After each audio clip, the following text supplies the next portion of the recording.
یقیناً جب تلاوت قرآن پاک ہوتی ہے تو دلوں کے زنگ دور ہوتے ہیں۔ جیدہ ہویا تو چکر کیا کہ سبحان اللہ قاری صاحب بڑے پیارے انداز نال تلاوت قرآن مجید فرما رہے سن، لیکن جتنے بھی احباب نے صدے حضور دینے تے سارے چپ بیٹھے سن۔ ایک دفعہ پھر محبت نہ فرماؤ سبحان اللہ۔ تلاوت قرآن مجید ہو رہی تھی، علامہ اقبال لکھ دینے کہ لکھنا نہیں آتا تو میری جان پڑھا کر، لکھنا نہیں آتا تو میری جان پڑھا کر۔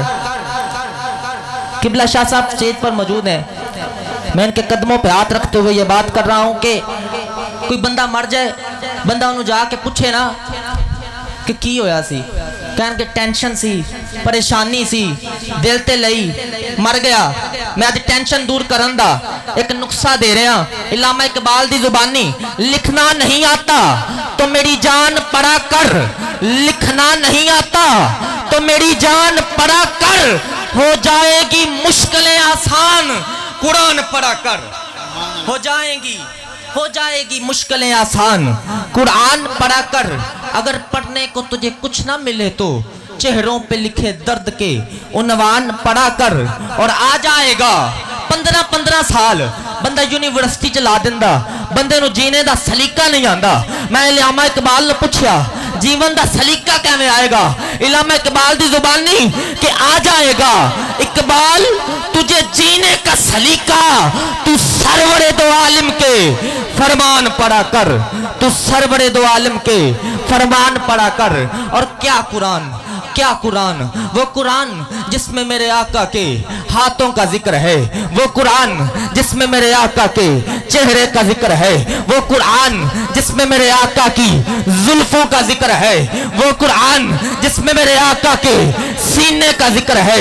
میں کہتا ہوں کہ میرے آقا کے ہاتھوں کا ذکر آئے تو رب قرآن بنا دیتا ہے، میرے آقا کے چہرے کا ذکر آئے تو رب قرآن بنا دیتا ہے، میرے آقا کی زلفوں کا ذکر آئے تو رب قرآن بنا دیتا ہے۔ ارے وہ قرآن جو اس کو پڑھتا ہے وہ قاری بن جاتا ہے، جو اس کو سنتا ہے وہ سامع بن جاتا ہے، جو اس کی تبلیغ کرتا ہے وہ مبلغ بن جاتا ہے، جو اس کی تفسیر کرتا ہے وہ مفسر بن جاتا ہے، جو اس کی تعلیم دیتا ہے وہ معلم بن جاتا ہے، جو اس کی تعلیم دیتا ہے وہ معلم بن جاتا ہے، جو اس پر عمل کرتا ہے وہ ولی بن جاتا ہے۔ ارے کوئی ولی بن جاتا ہے، کوئی ولیوں کا سردار غوث سے جلی بن جاتا ہے۔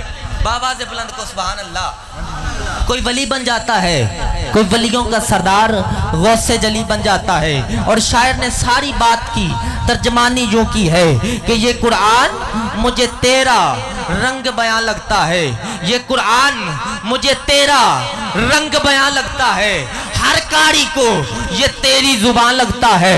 اٹھی جب نظر میری افلاک پر، اٹھی جب نظر میری افلاک پر، تو یہ چاند بھی مجھے تیری ایڑی کا نشان لگتا ہے، تو یہ چاند بھی مجھے تیری ایڑی کا نشان لگتا ہے۔ آئیے عزیزان محترم، آج کی اس محفل کے ثناخوانی کے سلسلے کی طرف بڑھتے ہوئے آج کے اس پروگرام کے پہلے ثناخواں میرے عزیزم بہت ہی پیارے ثناخواں جناب بھائی محمد فیضان چشتی صاحب آپ آئیں گے اور حضور کی بارگاہ اقدس میں اپنا ہدیہ عقیدت پیش کریں گے۔ نعرہ بلند کیجیے گا، نعرہ تکبیر، نعرہ تکبیر، نعرہ رسالت، نعرہ تحقیق، نعرہ حیدری، نعرہ غوثیہ، مظفر کی صدا، حق کی صدا، علی مشکل کشا، علی شیر خدا، مظفر کی صدا، حق کی صدا، علی مشکل کشا، علی شیر خدا۔